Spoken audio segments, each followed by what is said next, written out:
তোমরা কি মনে করতেছো? তোমরা আমার ভিডিও পোস্ট করে আমার পচাইতেছো?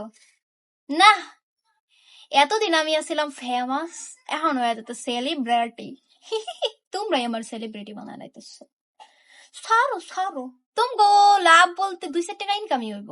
আমি ভাই অনেক দয়ালু, আমার ভিডিও নিয়ে তোমরা 2-4 টাকা ইনকাম করো, ওইতে আমার কোনো হিংসা নাই। করো করো করো, সমস্যা নাই।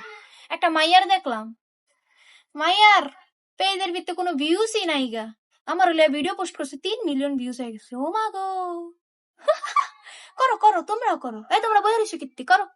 গাইস, আমার এই ভিডিওটার কথাগুলা কিছু কিছু সুন্দরী সুন্দরী আপাগলিক গা ছিল, আমার মতো এরকম অসুন্দরী আপাগলিক গা ছিল না তো। বুঝলাম না, আমার মতো এরকম অসুন্দরী সুন্দরী আপাগুলো আর কি লেগেছে, গাছ লেগে গেল। আফা, আমি আপনাকে লেগে কই নাই তো, আমি তো সুন্দরী সুন্দরী আপা করে কইছিলাম।